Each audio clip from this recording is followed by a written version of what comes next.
නමෝ තස්ස භගවතු වරහතු සම්මා සම්බුද්දස්ස නමෝ තස්ස භගවතු වරහතු සම්මා සම්බුද්දස්ස නමෝ තස්ස භගවතු වරහතු සම්මා සම්බුද්දස්ස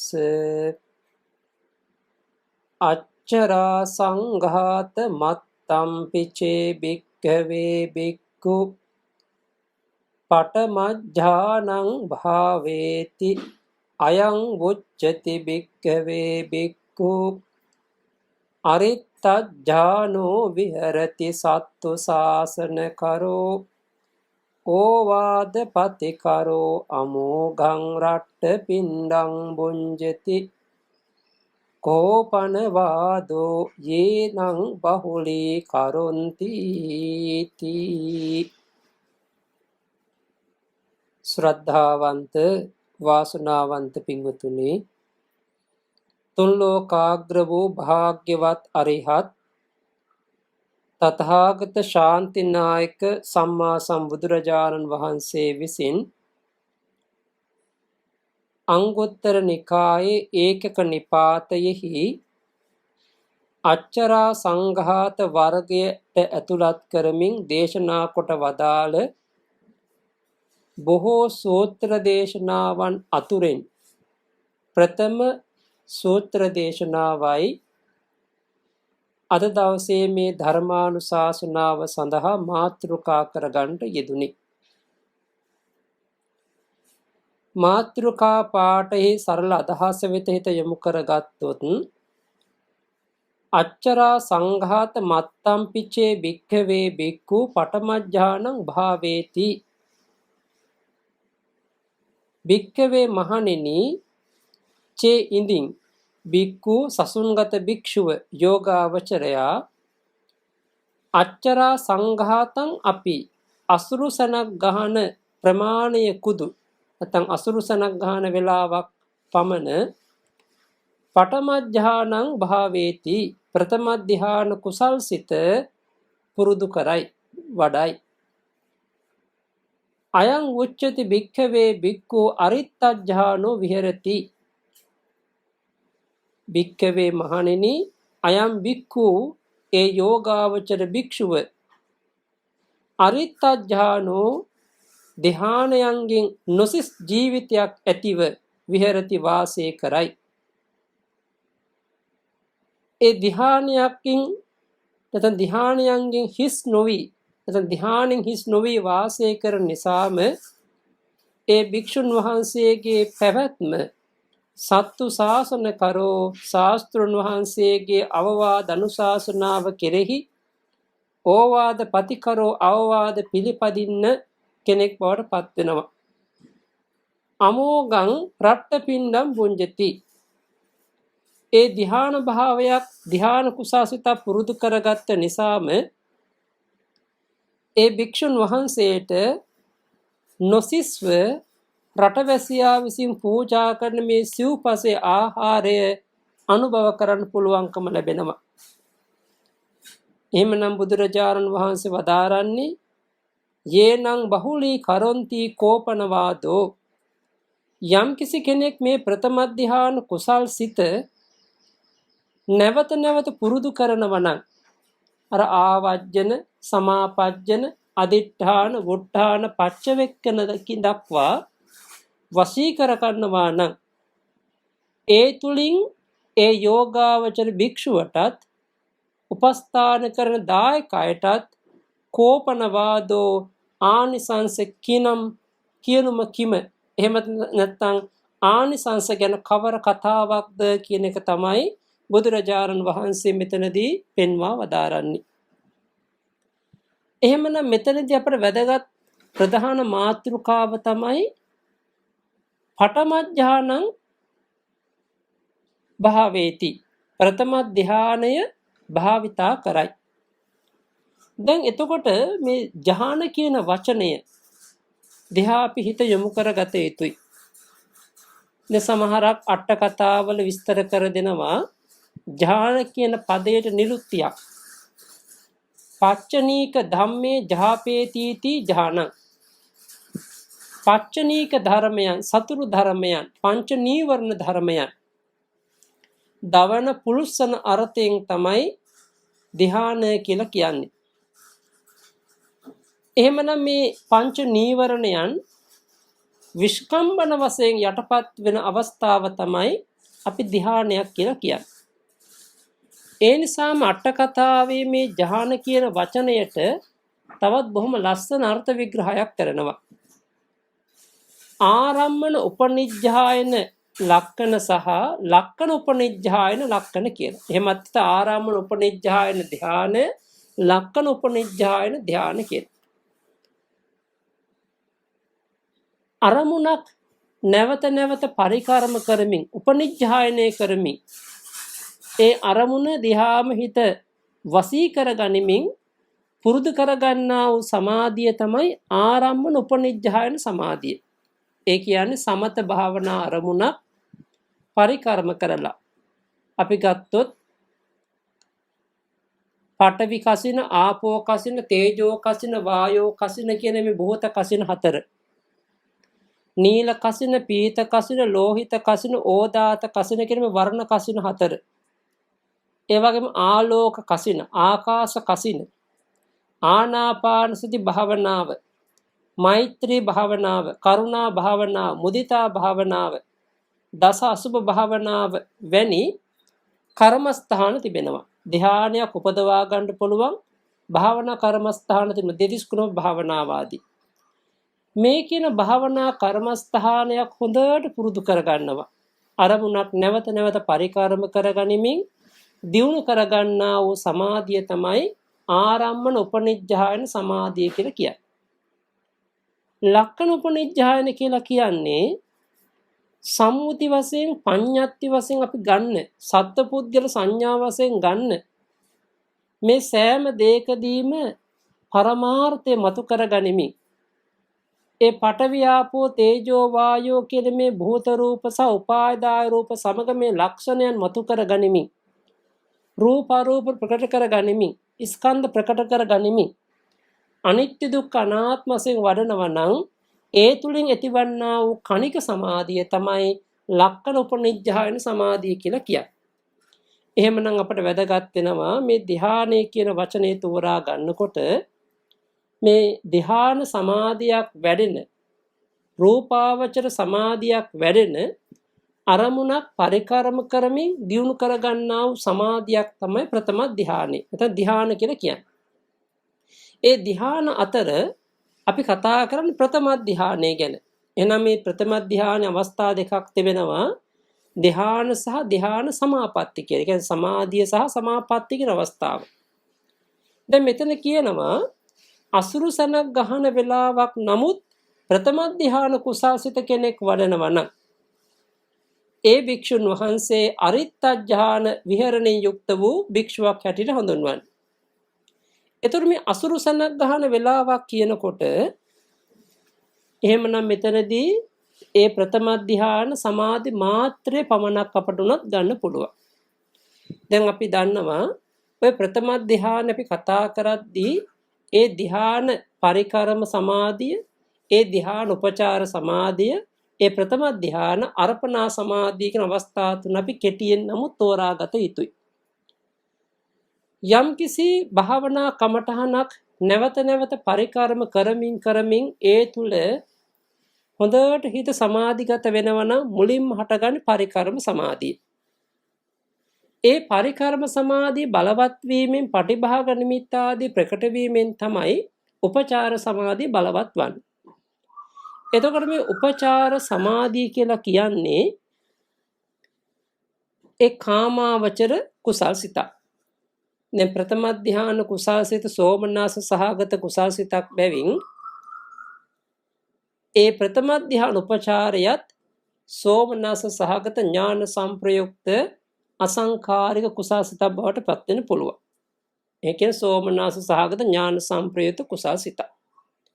එහෙමනම් බලන්න තේරුම් කරගන්න යම් කිසි කෙනෙක් ප්‍රථම ධ්‍යානයට සමවදිනවා නම් ඒ යෝගාවචරයාට ඒ භවාංග චලන උපච්ඡේද කියන මේ චිත්තක්ෂණ පහළ වෙලා මනෝද්වාරා වජ්ජනයෙන්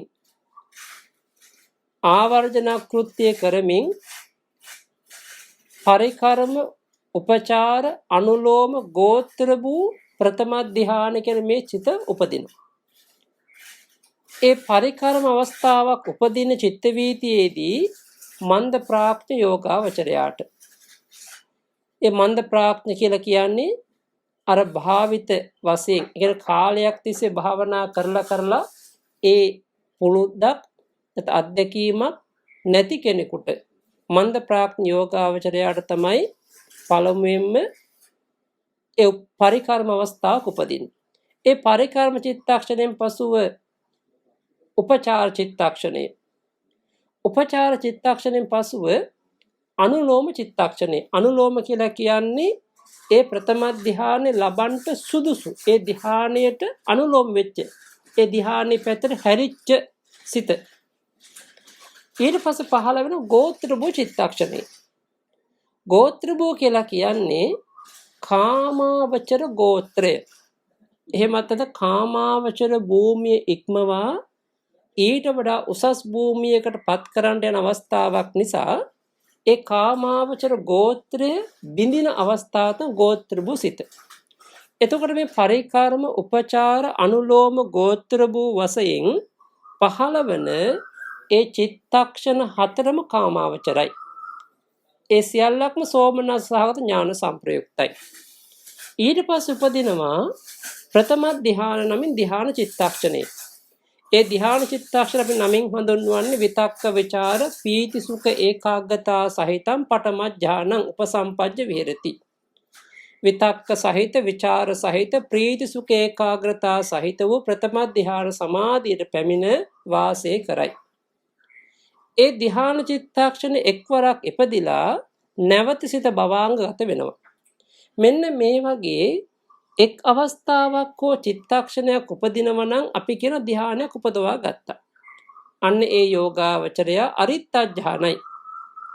හැබැයි මේ කියන ධ්‍යානය, මේ කියන ධ්‍යාන සිත නැවත නැවත බලවත් කරගත්තොත් පමණයි සමාපත්තිය බවට පත්වන්නේ.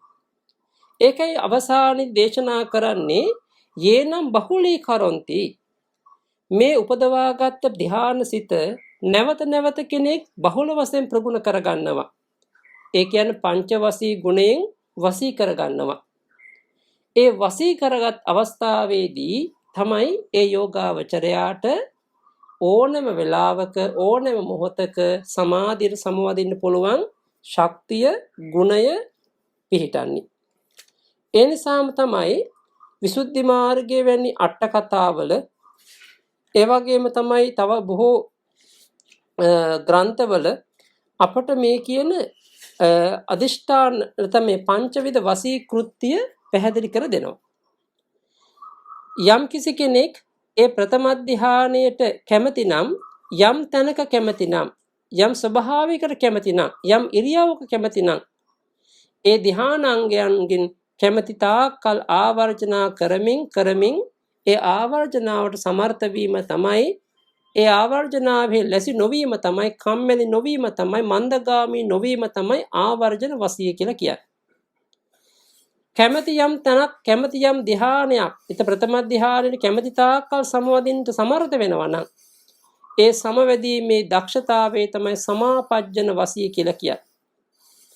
ඒ වගේ ප්‍රථම ධ්‍යානයේට ඒ තමන් අදිෂ්ඨාන කරලා ඒ අදිෂ්ඨාන කරමින් ඒ අදිෂ්ඨානෙහි සමර්ථ බව, අදිෂ්ඨානෙහි ලැසි නොවන බව අදිෂ්ඨාන වශයයි. ඒ වගේම තමයි තමන් අදිෂ්ඨාන කරගත් යම් කාලයක්ද ඒ කාලය තුල සමාධියට සමවැදිලා නැවත සමාධි නැගී සිටීමට සමර්ථ වෙනවන ඒ නැගී සිටීමේ සමර්ථ වන වේලාව වුට්ටහන වශය. ඒ වගේම තමන් ධ්‍යානයට සමවැදිලා සමෝහයෙන් නැගිටලා නැවත නැවත ඒ ධ්‍යානාංග ප්‍රතිවේක්ෂා කිරීමේ දක්ෂතාවයේ තමයි පච්චවෙක්කන වසිය. ඉතින් මේ විදිහට එක්වරක් දෙවරක් නෙමේ සියවර දහස්වල දසදහස්වල පුරුදු කරන්නට ඕනේ. එසේ පුරුදු කරමින් ගමන් කරගන්නකොට තමයි අපට අර ධ්‍යාන වශයෙන් උපදින චිත්තක්ෂණ වැඩි වෙන්න පටන් ගන්නෙ. තමන් අදිෂ්ඨාන කරන්නේ පැයක්ද, පැය දෙකක්ද, පැය තුනක්ද, පැය පහක්ද? ඒ තාක් කල් ඒ ධ්‍යාන සුවයෙන් සමවැදිලා ඒ ධ්‍යාන සුවයෙන් කල් ගෙවන්න පුළුවන්. ඔය විදිහට වශී කෘත්‍ය ගැන තව බොහෝ විස්තර තියෙනවා. අපි නමුත් කෙටියෙන් මතක් කරගත්තේ. එහෙමනම් අපි බලමු බුදුරජාණන් වහන්සේගේ බුද්ධ වචනයට අනුව මේ ප්‍රථම ධ්‍යානය කියන සිත බුදුරජාණන් වහන්සේ අපට කොහොමද පැහැදිලි කරන්නේ? දැන් දේශනාව සඳහන් වන්නේ විවිච්ඡේව කාමේහි විවිච්ඡ අකුසලේහි ධම්මේහි සවිතක්කං සවිචාරං විවේකජං පීතිසුඛං පඨමඥානං උපසම්පජ්ජ විහෙරති. කෙටි අදහස ගත්තොත් කාමයන්ගෙන් වෙන්ව අකුසල ධර්මයන්ගෙන් වෙන්ව විතරක සහිත විචාර සහිත වූ ප්‍රීති සුඛ ඒකාග්‍රතාව සහිත ඒ ප්‍රථම ධ්‍යාන සමාධියට සමවැදී වාසය කරන. එතකොට මෙතනදී බලන්න මේ කාමයන්ගෙන් වෙන්ව අකුසල ධර්මයන්ගෙන් වෙන්ව කියන මේ අර්ථය අපි අනිවාර්යෙන් දැනගත යුතුයි. දැන් විවිච්ඡේව කාමේහි විවිච්ඡ කියනකොට විවේකයක්. ඒ කියන්නේ මෙතන ඒකාන්තයෙන් අවධාරණය කරනවා. මෙතන අවධාරණය කරමින් කියන්නේ අකුසලයන්ගෙන් වෙන්වීම කියන අදහස. දැන් බලන්න විවිච්ඡේව කාමී කාමයන්ගෙන් වෙන්වීමම ඒ වගේම අකුසල ධර්මයන්ගෙන් වෙන්වීම නිසා තමයි ප්‍රථම ධ්‍යාන උපදින්නේ. එතකොට මේ විවිච්ඡ කියලා කියන්නේ වෙන්වීමක්නේ. එහෙනම් මේ වෙන්වීම අපි තෝරාගන්නේ කොහොමද? අපි දන්නවා මේ වෙන්වීම කියන විවිච්ඡ කියන වචනයට සමානාර්ථයක් තමයි විවේක කියන වචනේ. ඒ නිසා බුද්ධ වචනේ තුලින් අපට ගන්න පුළුවන් තදංග විවේක, වික්ඛම්බන විවේක, සමුච්ඡේද විවේක, පටිපස්සද්ධි විවේක, නිස්සරණ විවේක කියලා පංචවිධ විවේකයක් පෙන්වනවා. ඒ විතරක් නෙමෙයි චිත්ත විවේක, කාය විවේක, උපදි විවේක කියලා තවත් විවේක වර්ග තුනක් අපට සංග්‍රහ කරලා තියෙනවා. එහෙමනම් බලන්න අපි දැන් අර තදංග විවේකී කියලා කියන්නේ කාමාවචර කුසල් සිතින් අකුසල් යටපත් කරගන්න අවස්ථාවනේ. එතකොට මේ පරිකර්ම සමාධි, උපචාර සමාධි අවස්ථාවන්හිදී මේ තදංග විවේක අපට හොඳට දැනෙනවා. හැබැයි මේ රූපාවචර වෙනි බලවත් කුසලයකින් පංච නීවරණයන් පැය ගණන්, දවස් ගණන් යටපත් කරමින් කල් ගෙවන්න පුළුවන් නම් ඒ ප්‍රථම ධ්‍යාන ශක්තියට අපි කියන්නේ වික්ඛම්බන විවේකයට, විස්කම්බන විවේකය කියලා. එහෙමනම් මෙතන විවිච්ඡ කියනකොට විස්කම්බන විවේකයට අපි ගන්නට ඕනේ. ඊළඟට තිබෙනවා කාය විවේක, චිත්ත විවේක. දැන් අපි දන්න කාය විවේකය කියලා කියන්නේ මොන වගේ විවේකයක්ද? චිත්ත විවේකෙන් මොන වගේ විවේකයක්ද කියන එක අපට පුළුවන් සාමාන්‍ය ඵල සූත්‍රයේ වැනි සූත්‍ර දේශනාවලදී බුදුරජාණන් වහන්සේ අපට පැහැදිලි කර දෙනවා. ඒ භාවනාවට ඒ කැමැති නැත භාවනාවට හිත යොමු කරගන්න යෝගාවචරයා තුල ඒ කාය විවේකී සහ චිත්ත විවේකයට කොහොමද මාර්ග සකස් වෙන්නේ කියලා. දැන් පැහැදිලි කර දෙනවා ආර්ය සීලස්කන්ධෙන්, ආර්ය ඉන්ද්‍රිය සංවරයෙන්, ආර්ය සති සම්පජඤ්ඤයෙන්, ආර්ය සන්තුට්ඨිතා ගුණයෙන් කෙනෙක් වාසය කරනවා. ඒ කියන්නේ බුදුරජාණන් වහන්සේලා ප්‍රශංසා කළ උතුම් සීලස්කන්ධෙන්, සීලයෙන් සමන්වාගත වෙලා, ඉන්ද්‍රිය සංවරයෙන් සමන්වාගත වෙලා, සිහි නුවණින් යුක්තව ලද දෙයින් සතුටු වෙමින් මේ යෝගාවචරය තෝරා ගන්නව මොනවද? විචිත්තං සේනාසනම් භජති අරඤ්ඤං රුක්කමූලං පබ්බතං කන්දරං ගිරිගුහං සුසානං වනපත්තං අබ්බෝකාසං පලාල පුඤ්ජං ආදී වශයෙන් විස්තර කරනවා. ඒ කියන්නේ අර ගුණයන්ගෙන් සමන්වාගතව ආරණ්‍යයකට හරි, ගහක් මුලකට හරි, පර්වතයකට හරි, කඳු ගිරි ගුහාවකට, සොහොන් වනරොදකට යම් යම් තැනකට Tamanට භාවනාවට සුදුසු තැනකට ගමන් කරලා තමයි ඒ බද්ධ පරියන්කෙන් වාඩි වෙලා ඒ තමන්ගේ කමඨහන තුල හිත පිහිටුවා ගන්න. එවනම් බලන්න මෙතනදී ප්‍රකාශ වෙන දෙයක් තමයි භාවනාවට අවශ්‍ය වෙනවා කාය විවේකය. අර වැඩ නැති බව. ඒ වගේම අර ආකූල ව්‍යාකූල ස්වභාවය යුක්ත කාර්යබහුල ජීවිතයෙන් බැහැර වෙලා ඒ නිස්කලංක පරිසරය. ඒ නිස්කලංක පරිසරයත් එක්ක නිකම් බෑ. ගුණධර්ම තියෙන්න ඕනේ. සීලයෙන් අපි සම්පූර්ණ වෙන්නට ඕනේ. ඉන්ද්‍රිය සංවරය වැඩිලා තියෙන්නට ඕනේ. හොඳට සිහි නුවණ බලවත් වෙන්නට ඕනේ. මේ ආදී ගුණධර්මات වැඩෙනකොට තමයි අර කාය විවේකයේ තව තවත් මේ බලවත් වෙන්නේ චිත්ත විවේකයට. ඒත විශේෂයෙන්ම චිත්ත විවේකය කියලා කියන්නේ නීවරණයන්ගෙන් ක්ලේශයන්ගෙන් වෙන්වීම. එතකොට එහෙමනම් මෙතනදී අපට මේ විවිච්ඡ කියනකොට ගන්න පුළුවන් තේරුම් තුනක් තියෙනවා. කාය විවේකයෙන් සහ චිත්ත විවේකයෙන් වෙන්වීමත් විස්කම්බන විවේකයෙන් වෙන්වීම නැත්නම් සමෘද්ධමත් වීම. එතකොට දැන් බලමු විවිච්ඡේව කාමේහි කාමයන්ගෙන් වෙන්ව. දැන් මේ කාම කියනකොට මොනවද කාම? එතකොට බුදුරජාණන් වහන්සේ අපට වදාරනවා වත්තුකාම ක්ලේශකාම කියලා වර්ග දෙකක්. ඒ කියන්නේ මේ নানা ආකාර වූ ප්‍රියමනාප රූප, ශබ්ද, ගන්ධ, රස, ස්පර්ශ මේවාට දක්වන ආලය කැමැත්ත තමයි වත්තුකාමය. ඒ වත්තුකාමය නිසා උපදින්නා වූ ඒ රාගයට අපි කියනවා ක්ලේශකාමය කියලා. එතකොට මේ ක්ලේශකාමය අපි කොහොමද තෝරගන්නේ? වත්තුකාමය කොහොමද තෝරගන්නේ දැන් තේරෙනවා. එතකොට මේ අසකනාදී ద్వාරයන් පිනවන අරමුණු වලට තියෙන දක්වන කැමැත්ත වත්තුකාම, ඒ වස්තු නිසා උපදින්නා වූ කෙලෙස් ක්ලේශකාම.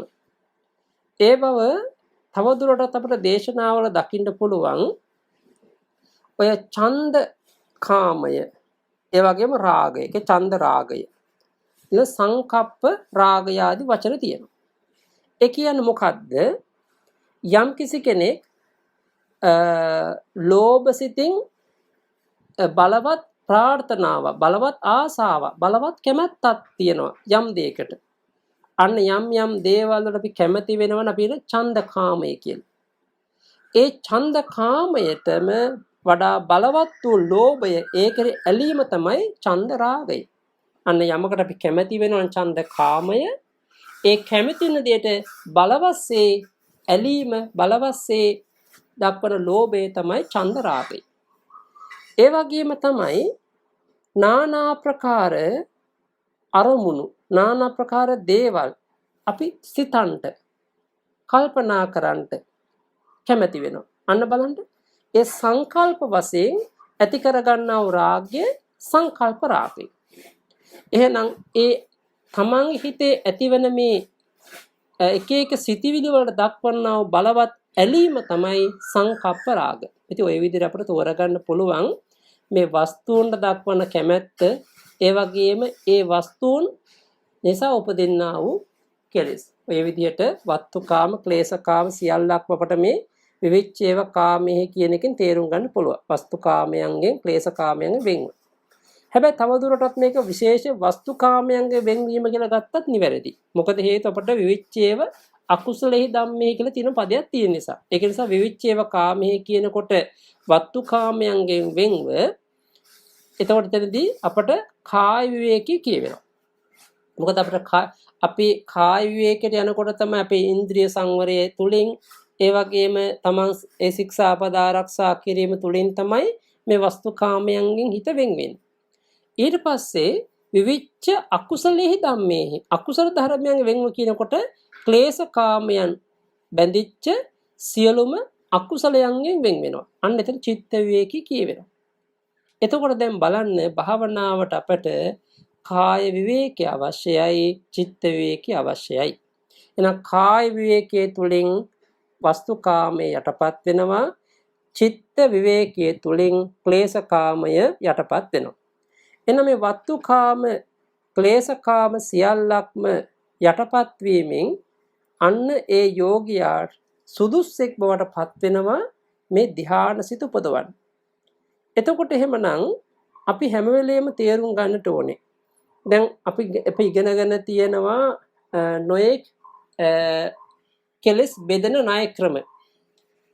අපි දැන් උදාහරණයක් අපි ගත්තොත් බුදුරජාණන් වහන්සේ අපට ආසව දේශනා කරා. ඊළඟට සංයෝජන ආදී නොයෙක් කෙලෙස් දේශනා නීවරණ දේශනා කරා. මේ හැම ක්ලේශ වට්ටෝරුවක්ම අපට පුළුවන් මේ විවිච්ඡේව කාමේහි විවිච්ඡ අකුසලේ ධම්මේහි කියන කාණ්ඩයට එකතු කරන්න. දැන් බලන්න අපි ගත්තොත් පංච නීවරණයන් අතුරේ නැත්නම් මේ නීවරණයන් අතර ගත්තොත් අපට කොහොමද තියෙන්නේ? දැන් කාමච්ඡන්දේ ගත්තාම අපට පුළුවන් පළමු පදයට. ඉතිරි නීවරණ සියල්ලක්ම දෙවෙනි පදයට. ඔය විදියට හැම ක්ලේශයක්ම කාම නිස්ෘත සියලුම කෙලෙස් විවිච්ඡේව කාමේහි ඉතිරි කෙලෙස් ඔක්කොම විවිච්ඡ අකුසලෙහි ධම්මෙහි කියලා අපට ගන්න පුළුවන්. එතකොට දැන් මෙතනදී ප්‍රථම ධ්‍යානසිත කතා කරද්දී සවිතක්කං සවිචාරං විවේකජං පීතිසුඛං පඨම ධ්‍යානං උපසම්පජ්ජ විහෙරති කියනවනේ. එතකොට මෙතන විතක්ක විචාර පීති සුඛ ඒකාග්‍රතාව කියලා ධ්‍යාන අංග වශයෙන් පහක් ප්‍රකට කරනවා. එතකොට ධ්‍යාන අංග වශයෙන් පහක් ප්‍රකට කරන්නේ ඇයි කියන එක අපට පේටකෝපදේශය ඒ වගේම සුද්ධි මාර්ග අට කතා ආදී බොහෝ තැන්වල විග්‍රහ කර දෙනවා. සමාධි කාමච්ඡන්දස්ස පටිපක්කෝ මේ චිත්ත ඒකාග්‍රතාවය කියලා කියන්නේ කාමච්ඡන්දයට විරුද්ධ කියලා. ඒ කියන්නේ කාමච්ඡන්දයාට ප්‍රතිවිරුද්ධව තමයි චිත්ත ඒකාග්‍රතාව වැඩෙන්නේ. ඒ චිත්ත ඒකාග්‍රතාව වැඩෙනවා කියලා කියන කාමච්ඡන්දය යටපත් වෙනවා. පීති ව්‍යාපාදස්ස පටිපක්කෝ මේ ප්‍රීතිය ව්‍යාපාදයට ප්‍රතිපක්ෂය. කියන්නේ ව්‍යාපාදයේ යටපත් වෙන ප්‍රීතිය වැඩෙනකොට. විතක්කෝ තීන මිද්දස්ස පටිපක්කෝ මේ විතරකයේ තීන මිද්දයට ප්‍රතිපක්ෂය. ඒ කියන්නේ තීන මිද්ද යටපත් වෙනවා විතරකය බලවත් වෙනකොට.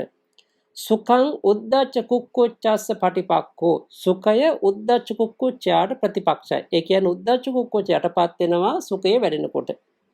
විචාරෝ විචිකිච්ඡාය පටිපක්කෝ මේ විචාරය බලවත් වෙනකොට විචිකිච්ඡාව යටපත් වෙනවා. අන්න බලන්න. එතකොට මේ පංච නීවරණයන් විශේෂයෙන්ම නීවරණයන් සම්බන්ධ කරගෙන තමයි මේ ධ්‍යාන කතාව සම්බන්ධ කරන්නේ. එතකොට මේ නීවරණයන්ට ප්‍රතිපක්ෂව බලවත් වෙන ගුණධර්ම පහක් තමයි මේ ධ්‍යානාංග පහ කියලා පෙන්වන්නේ. එහෙනම් නැවත ගන්නවා නම් විතරකයෙන් තීන මිද්ද යටපත් වෙනවා, විචාරයෙන් විචිකිච්ඡාව යටපත් වෙනවා, ප්‍රීතියෙන් ව්‍යාපාදයටපත් වෙනවා, සුඛයෙන් උද්ධච්ච කුක්කුච්ච යටපත් වෙනවා, සමාධියෙන් කාමච්ඡන්ද යටපත් වෙනවා. ඒ නිසාම තමයි බුදුරජාණන් වහන්සේ මේ පංච නීවරණයන් අපට නිවැරදිව වටහාගෙන නිවැරදිව තේරුම් අරගෙන තමයි මේ භාවනාවට නැත්නම් සමාධියට හිත වැඩෙන්නේ. එහෙනම් මේ ලෝකයෙහි යම් කිසි කෙනෙක් මේ සමාධිය දියුණු කරගන්න කැමති නම් මේ පංච උපාදානස්කන්ධය නැමැති ලෝකයේ කෙරෙහි තියෙන මේ දැඩි ආසාව, අභිජ්ජාව සම්පූර්ණයෙන්ම යටපත් කරගන්න ඕනේ. එන අභිජ්ජාවෙන් තොරව නැත්නම් අභිජ්ජාවෙන් කෙරින් සිත පිරිසුදු කරගන්නට ඕනේ. ඒ වගේම තමයි අපේ සිතේ ඇති වෙන මේ ව්‍යාපාදය, කේන්තිය, වෛරය මේවා දොස් සහිතව බලලා අපි ව්‍යාපාදයෙන් වෙන් වෙන සිත පිරිසුදු කරගන්නට ව්‍යාපාදයෙන් සිත පිරිසුදු කරගන්නට ඕනේ. තීන මිද්දෙන් උද්ධච්ච කුක්කුච්ච විචිකිච්ඡාගෙන් හැමතැනකම අපි අපේ සිත පිරිසුදු කරගන්නට ඕනේ. එතකොට බුදුරජාණන් වහන්සේ මේ කියන නීවරණ පහ අපට යතා ඉනං ණයක් වගේ තමයි කාමච්ඡන්දේ. යතා රෝගං ලෙඩක් රෝගයක් වගේ තමයි ව්‍යාපාදේ. ඔය යතා බන්ධනාගාරං බන්ධනාගත එත හිරගෙදරක ලැබුම් ගත්ත කෙනෙක් වගේ තමයි තීන මිද්දේ. යතා දාසබ්බ්‍යං ඒ කියන්නේ වහල් බවකින් අත මිදුණා වගේ තමයි උද්ධච්ච කුක්කුච්ච නිදහස් වීම. කාන්තාරද්ද ගමන. කියන්නේ කාන්තාරයකට දිය නැති ආහාර නැති දික් මඟකට පිළිපන්න කෙනෙක්ගේ ස්වභාවය වගේ තමයි මේ විචිකිච්ඡා. එතකොට අපි මේ ණයකින් නිදහස් වෙනවා වගේ රෝගයක් සුව කරගන්නවා වගේ කිසිදු දෙයකින් තොරව නිදහසේ බන්ධනාගාරේ තමන්ගේ ධනහානියක් නැතු බන්ධනාගාරයකින් අත මිදෙන්නා වගේ ඒ වගේම දාස භාවයෙන් අත මිදෙන්නා වගේ දුකසේ නමුත් කාන්තාර ගමනක් දුෂ්කර ගමනක් තරණය කරා වගේ මේ පංච නීවරණයන්ගෙන් අපේ හිත හොඳට අත මිදෙන්නට ඕනේ. අත මිදුනහම තමයි ඒ නීවරණයන්ග වෙන් වෙනකොට තමයි අපේ හිත අර භාවනා අරමුණට හොඳට භාවනා අරමුණෙහි ඒ විතක්ක ਵਿਚාර ගතිය බලවත් වෙන්නේ. දැන් බලන්න ඔය විතක්ක ਵਿਚාර කියන මේ දෙදෙනා විතරකයේ කියලා කියන්නේ ඌහන ලක්ෂණ සිත අරමුණට නංවන ස්වභාවය. ඒක සිත අරමුණට නංවනවා. එතකොට ඒ සිතෙහි සිත අරමුණෙහි පැතිරවීම තමයි අපි තේරුම් ගන්න ඕනේ. දැන් උදාහරණයක් අපි ගත්තොත් දැන් විතරකය නැවත නැවත විතරක කරන්න මොකද වෙන්නේ? අපි අරමුණට නැවත නැං වෙනවා. හොඳට බලවත් වෙනවා. එතකොට අරමුණ හිත පිහිටන්න යනවා කියලා කියන්නේ අපි විශේෂයෙන්ම ඒ විතරක් කියන තීන මිද්දේ කියන මේ නීවරණය යටපත් වෙන සමර්ථ වෙනවා. එතකොට තීන මිද්දේ අපිට කොච්චර විතර්ක කරත් තීන මිද්ද නැවත එනවනම් අන්න ඒ වගේ අවස්ථාවකදී බුදුරජාණන් වහන්සේ සදාරන්නේ මේ ආලෝක සංඥා මනසිකාරය. ඒ කියන්නේ එළියක් තියෙන තැනකට ඒ එළි මහනට ගිහිල්ලා ඒ ආලෝකයක් සමග භාවනා කිරීම බොහෝ අයට උපකාර වෙනවා. ඉතින් ඒක නිසා අපි ඒවත් උපක්‍රම යොදාගෙන මේ විතරකය බලවත් කරගන්නවා. එතකොට දැන් ඒ අරමුණ විතරක කරමින් ඒ අරමුණට සිත පමුණුවමින් ඉන්නකොට මොකද වෙන්නේ? ඒ වස්තුවත් ආරම්මණය දෙක හොඳට එකට එකතු වෙනවා. දැන් සිතත් එක්ක මේ අරමුණ හොඳට සම්බන්ධ වෙනවා. සම්බන්ධ වී බලවත් වෙනකොට අන්න ਵਿਚාරය තුලින් කරන්නේ මොකද්ද? ඒ උපදවා දුන්න අරමුණේ හිත එක දිගට පවත්වා ගන්නවා. එතකොට දැන් විතරකේ කියන්නේ අරමුණට නංවන ස්වභාවය, ਵਿਚාරය කියලා කියන්නේ ඒ අරමුණේ පිරිමදින ස්වභාවය. එතකොට දැන් මේ ගත්තොත් උපමාවක් හැටියට එක තැන්වල උපමා තියෙනවා. එක උපමාවක් තමයි කියන්නේ ලිහිණියෙක් හෝ යම්කිසි පක්ෂියෙක් උකුස් එකක පක්ෂියෙක් යමුකෝ. මේ පක්ෂියා බලවස්සේ තටු ගහලා අහස උසට යනවා. අහසට නැගලා නැවත තටු ගහන්න නැතිව ඒ මේ වාතය පිරිමදිමින් ගමන් කරනවා. අන්න ඒ වගේ තමයි අපි අර බලවස්සේ පරිකර්ම කරලා අරමුණට නැංවීම තමයි විතරකය. ඒ අරමුණට නංවලා ඒ අරමුණ තුළ එක දිගට හිත පවත්වා ගැනීම තමයි ਵਿਚාරය. එතකොට මේ විතක්ක ਵਿਚාර කියන මේ දෙන්න එකටම උපදින්නේ. එකට තමයි මේ දෙන්න වැඩ කරන්නේ. දැන් උදාහරණයක් තව උපමාවක් කියනවා. දැන් අර මල බැඳිච්ච ලෝහ භාණ්ඩයක් තියෙනවා. ඒ ලෝහ භාණ්ඩය තියෙන එක අතකින් ඒක තදින් අල්ලගෙන අනිත් අතින් පිරිමදිනවා. එතකොට කියනවා අර තදින් තරයේ අල්ලගත්ත අත වගේ තමයි විතරකේ.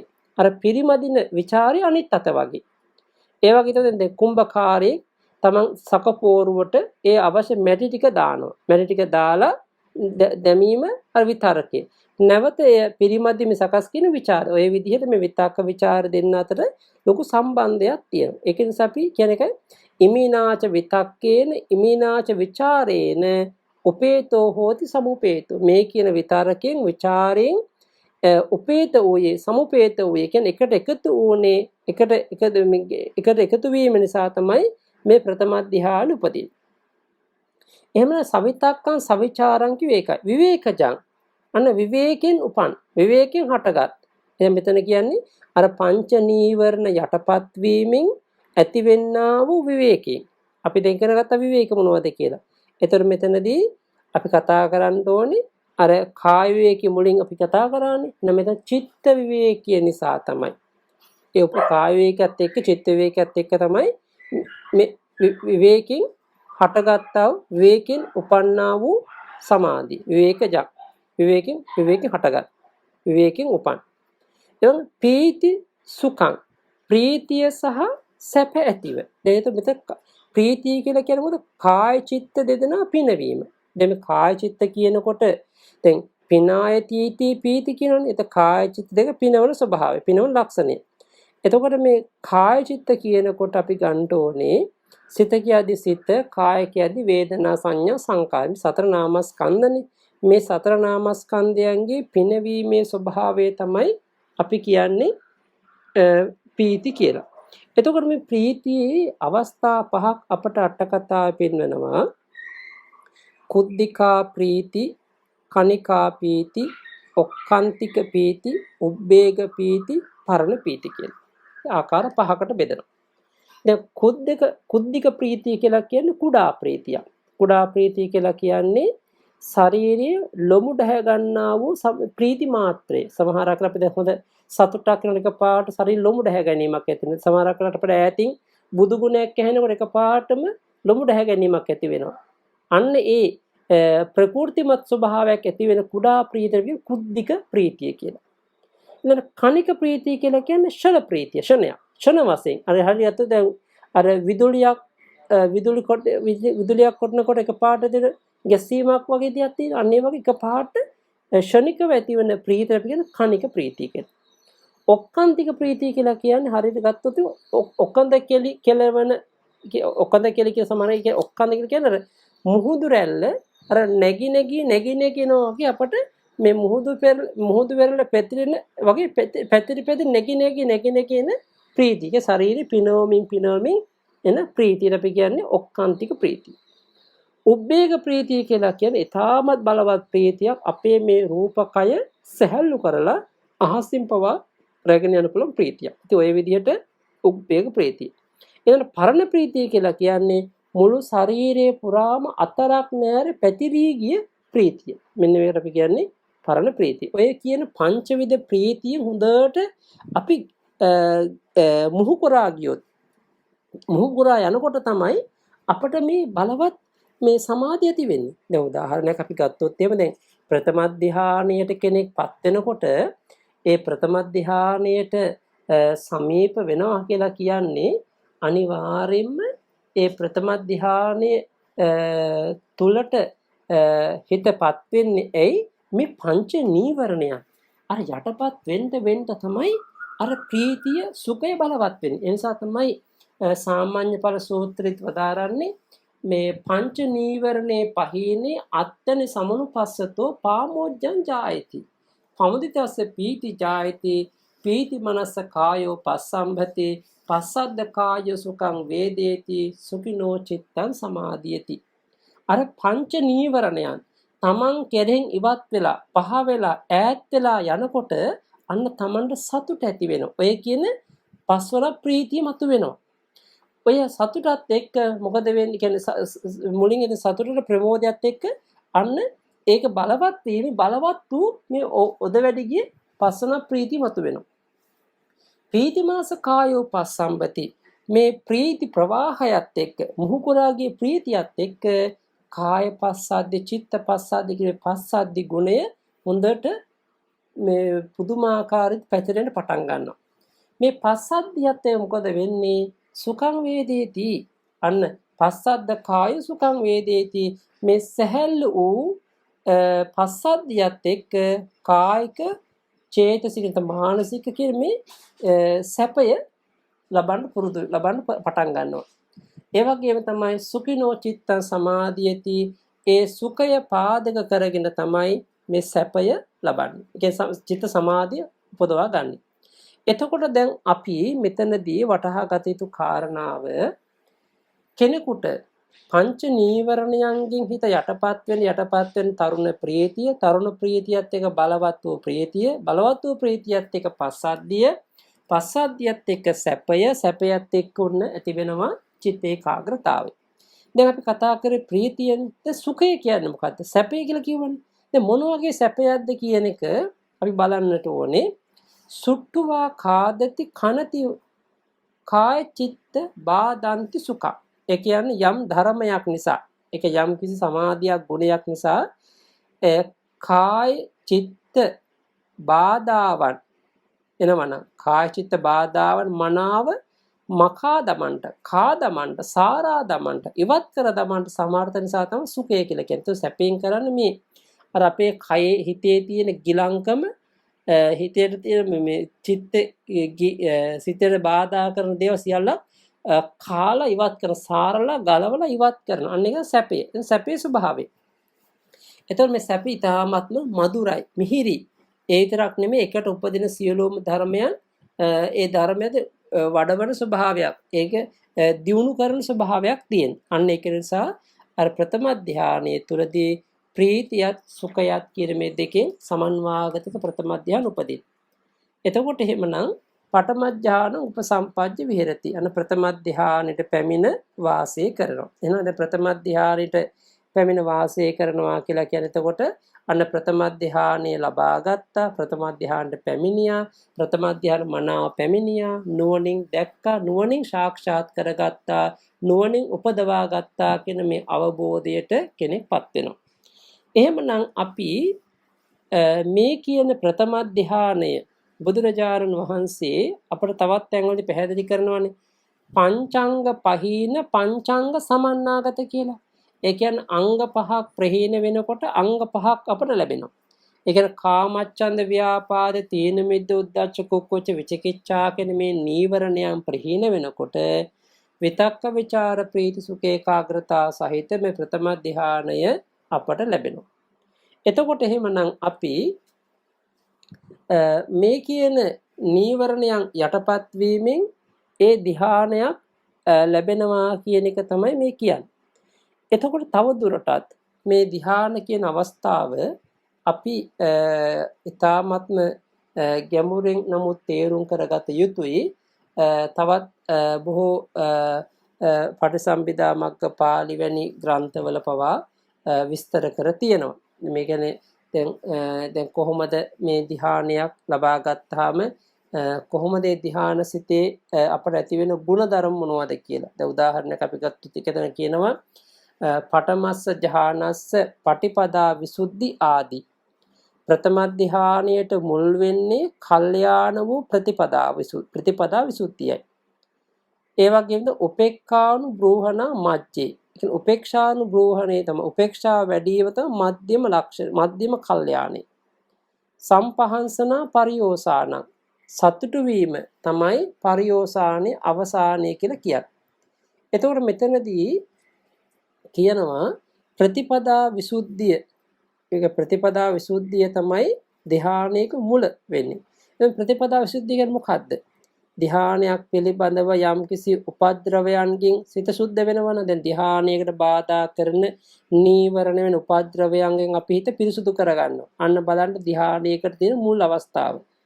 ඒ වගේම ඒ විදියට සුද්ධ වීමෙන් සිත හොඳට අර සමත නිමිත්තෙහි පිහිටනවා. දැන් ධානයක් උපදවා ගන්න පුළුවන් කර්මස්ථාන හිත පිහිටන වීම තමයි අන්න ධානයක මුල.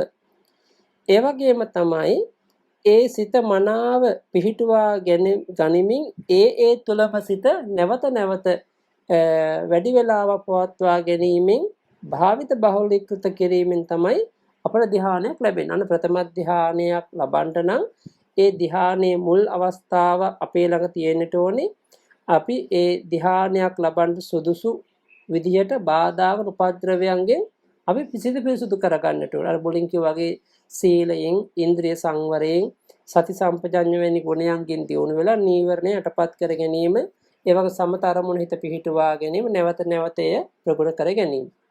එසේ ප්‍රගුණ කරගත්තාම අන්න ඊට පස්සේ අපි උපේක්ෂා වශයෙන් උපේක්ෂානු බ්‍රූහණ කියන්නේ උපේක්ෂාව බලවත් කර ගනිමින් අපි කොහොමද මේ ධ්‍යානයේ මධ්‍යම ගුණය දියුණු කරගන්නේ? ධ්‍යානයේක මධ්‍යම අවස්ථාව උපේක්ෂා බ්‍රූහණ ලක්ෂණය කියනවා.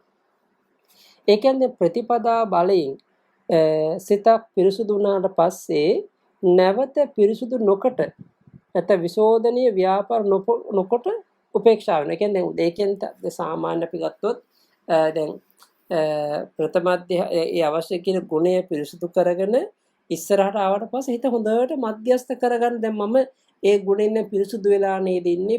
එතන හිතට කුකුස් ඒ වගේ බාධා එන්න නොදී හිත අරමුණේ හිත තියාගන්න. මොකද භාවනාව කරගෙන යනකොට අපිට බාධා එන්නේ. ඒතර ඒ වගේම අපි වළක්ව ගන්න මම දැන් මේ අවශ්‍ය ප්‍රතිකර්ම කරගෙන නේද ඉන්නේ කියලා. ඒ වගේම තමයි ඒ තමන් කමටහන ගත්තට පස්සේ ඒ කමඨහන තුල හිත මධ්‍යස්ත කරගන්නවා. මොකද අපි ඕනෝන වීර්ය වැඩි කරන්න ගියොත් ඒ වගේම තමන්ට ඕන විදිහට පාලනය කරන්න ගත්තොත් සමහරක් වෙලාවට සමාධියෙන් හිත පිට යන්න පුළුවන්. ඒ විතරක් නෙමෙයි අපේ ඉක්මන්කම තිබුණට අපේ හදිස්සිය තිබුණට හිතේ සමාධිය වැඩෙන්නේ නැහැ. ඒක නිසා අපි සමාධිය වැඩෙනකන් අර උපේක්ෂාවෙන් යුක්ත සමත අරමුණේ විතර පවත්වා ගන්නට ඕනේ. ඒ විතරක් නෙමෙයි අපි සමතයට පැමිණෙන වෙලාවේදී එක එක කෙලෙස් වලට ඒ වගේම නොඑක් දේවල් වලට හිත වැටෙන්න නොදිත් අර අරමුණේ බලවත්සේ කියන්නේ මධ්‍යස්ත කරගෙනම අරමුණේ අපි පවත්වා ගන්නට ඕනේ. ඔන්න ඔය කියන උපේක්ෂා වශයෙන් හතර මධ්‍යස්ථතා ගුණයෙන් ඒ ප්‍රථම ධානය ඒ සමාධිය තිබෙන සමාධි ගුණය පාලනය කරගෙන සිටීමේ අවස්ථාව තමයි ඒ ධානයේ මධ්‍යම අවස්ථාව කියන්නේ. ඒ වගේම අවසාන සම්පහන්සනේ සතුට කියලා කියන්නේ. ඒ තුන වෙන සමාධිය උපන්නා වූ සමාධිය නුවණින් හොඳට විමසා බලනකොට තම සතුට වෙනවා මම හරි සමාධියටපත් වුණා. දැන් හරි නිවැරදි ගුණයටපත් වුණා. ඒ වගේ සද්ධාදී ඉන්ද්‍රිය ධර්මයන් දිහා ඒ ඉන්ද්‍රිය ධර්මයන් බලවස්සේ වැඩිලා ඒවා එකට සමබරව වැඩිලා තියෙන ආකාරය දකින පුදුමාකාර සතුටක් ඇති වෙනවා. ඒ වගේම තමයි ඒ භාවනාවත් එක්කම වීරිය මනසේ පිහිටලා තියෙනවා. අන්න මනසේ වීරිය වැඩිලා තියෙන ආකාරය හිතනවා සතුටක් ඇති වෙනවා. ඒ වගේම තමයි නැවත නැවත ඒ සමාධිය ආසේවන කරමින් නැත්නම් නැවත නැවත භාවිතා කරමින් ඒ තුන සමවදිනකොට අන්න සතුටක් ඇති වෙනවා. ওই විදිහට මේ ධ්‍යානවල තියෙනවා ධ්‍යානයේදී මුල් අවස්ථාවක් තියෙනවා. ධ්‍යානෙ මධ්‍යම අවස්ථාවක් තියෙනවා. ධ්‍යානෙහි අවසාන අවස්ථාවක් තියෙනවා. ඒ නිසා බුදුරජාණන් වහන්සේ පැහැදිලි කරන්නේ යම් කිසි කෙනෙක් මේ ප්‍රථම ධ්‍යානයටපත් වුණා කියලා කියන්නේ ඒ ප්‍රථම ධ්‍යාන බලෙන් මේ කරජ කය මේ අපේ ශරීරයේ ඒ විවේකයෙන් උපන්නා වූ ප්‍රීති සුඛේ මනාව තෙමනවා. මුළු ශරීරයම තෙමනවා. සම්පූර්ණ මුළු ශරීරයම පුරවන මේ ප්‍රීති සුඛේ. එතකොට මුළු ශරීරය ස්පර්ශ කරමින් වාසය කරන ප්‍රීති සුඛය. එතකොට සියලුම අංගපසංග අතරක් නැර මුළු කයම මේ විවේකයෙන් උපන්නා ප්‍රීති සුඛෙන් පැතිරී පවත්වන. උපමාවක් කියනවා හරියට ගත්තොත් අර යම් කිසි කපුවෙක් හරි කපු අතවැසියෙක්. ඒ කියන්නේ දැන් දැන් යම් කිසි සබන් වගේ දෙයක් නැත්නම් ඇඟේ ගාන සුණු වගේ දෙයක් සකස් කරන කෙනෙක් ඉන්නවනේ. ඒ සකස් කරන අය ලෝහ තලියකට ඒ නාන සුණු දාලා වතුර දවමින් ඒ වගේම හොඳට ඒක පිඩු කරනවා. එතකොට ඒ නාන සුණු මනාව පිඩු කරනකොට ඒ වතුර දිය ඒ හැමතැනම කාවැදෙන. ඒ කියන්නේ අපි ගත්තොත් යම් කිසි පිටි දිය කරනවා කියලා හිතන්න. එතකොට වතුර දාමින් ඒක හොඳට දිය කරනවා, තෙත් කරනවානේ. අන්න ඒ වගේ දිය හැමතැනම කාවැදී දියෙන් යුක්තව තියෙනවා වගේ තමයි මේ ප්‍රථම ධ්‍යාන සමාධිය සමවැදුනහම තමන්ගේ මුළු ශරීරයම අර ඒ විවේකේ උපන්නා ප්‍රීති සුඛයෙන් තෙත් කරමින් ඒ වගේම සිසිල් කරමින් වාසය කරනවා කියන ගුණය. එතකොට දැන් බලන්න අපි දැන් අපට යම් කිසි ධ්‍යාන ගුණයක් ලැබුණාම ඒ ධ්‍යාන ගුණය අපේ කයට දැනෙනවා. ඒ කියන්නේ අපි සිතට දැනෙන ගුණේ කයට දැනෙනවා. ඒ දැනෙන්නේ කොහොමද? ඒ කියන්නේ ධ්‍යානෙන් සිතෙන් උපද්දවන්නා වූ මේ චිත්තජ රූප ශරීරයේ පුරා පැතිරී යමින් මුළු ශරීරයම අර සැහැල්ලු කරනවා. මුළු ශරීරයම රූපකයම අර ප්‍රීතියෙන් පිනා යවනවා. මුළු ශරීරයේ රූපකයම සැපයෙන් පිනා යනවා. එතකොට මේ සිතට ඇතිවන සැපය මුළු කයටම දැනෙනවා. ඉතින් මෙන්න මේක තමයි අපි කියන්නේ ප්‍රථම ධ්‍යාන සමාධි අවස්ථාව කියලා. එහෙමනම් අපි නැවතත් තේරුම් කරගන්නට ඕනේ යම් කිසි කෙනෙකුට ඒ සමත භාවනා වශයෙන් භාවනා කර්මස්ථාන කියන්නේ සමාධියක් වැඩෙන ධ්‍යානයක් වැඩෙන කර්මස්ථානය කරමුණු කරගෙන ඒ කර්මස්ථානයේ පාදක කරගෙන යම් කිසි කෙනෙක් ඒ ප්‍රථම ධ්‍යානයට සමවදිනවා නම් ඒ ධ්‍යානයේ තියෙන්න ඕන ගුණධර්ම තමයි අපි ඔය කතා කරන්නේ විතක්ක විචාර ප්‍රීති සුඛ ඒකාග්‍රතාව සහිත ඒ ප්‍රථම ධ්‍යානාංග තිබෙන්නට ඕන. ඒ විතරක් නෙමෙයි මේ ප්‍රථම ධ්‍යානයටපත් වුනහම තමන් හොඳට මතක තියාගත යුතුයි ඒ ප්‍රථම ධ්‍යාන අවස්ථාවේදී ඇතිවන ධ්‍යානාංගවල සුවයත් ඒ ප්‍රථම ධ්‍යාන పూర్වයෙන් පහළවන උපචාර භූමියේදී ඇතිවන ඒ ධානාංගවල ලොකු වෙනසක් තියෙනවා. ඒ කියන්නේ උපචාර භූමිය, අර්පණා භූමිය දෙකක් තියෙනවනේ. එතකොට පටිභාග නිමිත්ත තිබෙන උපචාර භූමිය. ඒ උපචාර භූමියේ තිබෙනා වූ යම්කිසි බලව සමාධියක් තියෙනවා. ඒ සමාධිය තුලත් ඔය කියන ධානාංග තියෙනවා. හැබැයි ඒවා කාමාවචරයි. එනේ මේ පටිභාග නිමිත්ත පාදක කරගෙන අර්පණා භූමියට පත් වෙනකොට ඒ තුල ඇතිවෙනා වූ ධ්‍යාන සැපය ඒ උපචාර සමාධි ධ්‍යාන වල හාත්පසින්ම වෙනස්. ඉතින් ඒක නිසා අපි ඔය ආවජ්ජන සමාපජ්ජන අදිඨාන බුද්ධාන පච්චවෙක්කන කියන මේවා නැත්නම් ඒ වසී ගුණ නිවැරදිව තේරුම් අරගෙන නිවැරදිව පුහුණු වෙන්න පුළුවන් නම් අන්න ඒ තුලින් තමයි වැදගත් වෙන්නේ. දැන් සමහරක් කෙනෙකු වෙලාවට දැන් අපි නිතර ආවර්ජනා කරනකොටම ප්‍රතිවේක්ෂා කියන මේ වසී ගුණය සිද්ධ වෙනවා. ඒ වගේ අදිෂ්ඨාන කරනවා මම මෙච්චර වෙලාවක් ධ්‍යාන ඉන්නවා කියලා ප්‍රථම ධ්‍යානෙ. ඒ තුලින් මුට්ඨාන කියන වසී ගුණය සිද්ධ වෙනවා. ඒතකොට බලන්න. එතකොට අපට ආවර්ජන තුලින් ඒ වගේම ප්‍රතිවේක්ෂා තුලින් ඒ වගේ අදිෂ්ඨාන තුලින් මුට්ඨාන තුලින් සමාපජ්ජන තුලින් මේ ධ්‍යානාංග හොඳට නැවත අපි ධ්‍යාන සම්වදිනකොට ඒ ගුණධර්ම අපට වැඩෙනවා වසී ගුණේ වැඩෙනවා. එතකොට අපට මේ ආවර්ජන වසිය ගත්තාම කොහොමද වෙන්නේ කියලා තේරුම් ගන්න. දැන් බලන්න බුදුරජාණන් වහන්සේ නමක් සරියුත් මහරහතන් වහන්සේ මුගලන් මහරහතන් වහන්සේ සාමාන්‍ය ධ්‍යාන සමාධි බලවත් කරගත් උතුමු අපි වගේ ගත්තාම මේ ධ්‍යානෙන් ධ්‍යානයට පවතින කාලය ඇතුළත ලොකු වෙනසක් තියෙනවා. ඒ කියන්නේ සාමාන්‍යයෙන් ප්‍රථම ධ්‍යානෙට සමවැදිලා ධ්‍යානෙන් නැගිටලා විතරකේ අරමුණු කරද්දී භවාංගය සිඳිලා නැවත ආවර්ජනා කෘත්‍ය කරමින් මනෝද්වාරා වජ්ජනය සිත පහළ වෙලා ජවන් වශයෙන් සිත 4ක් හෝ 5ක් පහළ වෙනවා. ඉතින් ජවන් 7ක් පහළ වෙන්නේ නැහැ. 4ක් හෝ 5ක් පහළ වෙලා නැවත සිත භවාංගගත වෙනවා. ඔන්න විතක්ක කියලා මෙනෙහි කරද්දී. නැවත ਵਿਚාර කියලා අරමුණු කරනකොට තර වගේම භවාංගයේ සිඳිලා ආවර්ජනා කෘත්‍ය වෙමින් ජවන් චිත්තක්ෂණ 4ක් හෝ 5ක් පහළ වෙමින් අන්න නැවත භවාංගගත වෙනවා. ඔය විදිහට ප්‍රීතිය සුඛ ඒකාග්‍රතාව කියන ධ්‍යානාංග පහ එකින් එකට අපි ආවර්ජනා කරනකොට උන ආවර්ජනා වශයෙන් සිද්ධ වෙන හැටි. එතකොට දැන් භවාංග සිත් කොච්චරක් මේවා පහළ වෙනවද කියන එක ගැන අපි සිතන්නට ඕනේ. දැන් සාමාන්‍යයෙන් ආවර්ජනා කෘත්‍ය කරනකොට ජවන් සිත් 4ක් හරි ජවන් සිත් 5ක් හරි පහළ වෙලා නැවත භවාංග පහළ වෙනවනේ. එතකොට දැන් සාමාන්‍යයෙන් භවාංග සිත් දෙකක් පහළ වෙන චිත්තවිලි දෙකක් අතරදී බුදුරජාණන් වහන්සේට යමක මහා ප්‍රාතිහාර්ය වැනි බලවත් සමාධි අවස්ථාවකදී. නමුත් ඒක බුදුරජාණන් වහන්සේට විතරයි. හැබැයි සාමාන්‍ය සරියුත් මුගලන් උතුමන් වහන්සේලාටත් බලවත් ඒ සමාධි ආවර්ජනා කරනකොට ඒ භවාංගවල සීමිත සංඛ්‍යාවක් පහළ වෙනවා. නමුත් අපි වගේ කෙනෙක් සමහරක් වෙලාවට ධ්‍යාන සමවැදිලා සමෝතින් නැගිටලා අර ආවර්ජනා කරනකොට යතරතුර භවාංග පතිතේ වැඩි වෙනකොට අර විතක්ක ਵਿਚාරාදී ධ්‍යානාංග නිවැරදි තේරුම් ගන්න බැරි වෙනවා. ඒක නිසා අපි ඒ ජවන් චිත්තක්ෂණ 4න් හෝ 5න් පස්සේ ඒ භවාංග පතිතය අවම වෙන තරමට තමයි අපට බලවස්සේ ඒ ධ්‍යානාංග නිවැරදිව ප්‍රකට කරගන්න පුළුවන්කම ලැබෙන්නේ. ඒවත් අපි බුද්ධිමත්ව තේරුම් කරගත යුතුයි. කොච්චර ප්‍රමාණයක් භවාංග වැටෙනවාද කියන එක තම තමන්ම වටහා ගන්නට තම තමන්ගේ තියෙන ඒ දක්ෂතාවයේ සහ ඒ ප්‍රායෝගික පුහුණුවත් එක්ක තමයි ඒ අත්දැකීම් තමන්ට ලැබෙන්නේ. ඉතින් ඒක නිසා ඔය විදිහට අපි දැන් අද ප්‍රථම ධ්‍යානය ගැන මේ කතා කරගත්තා.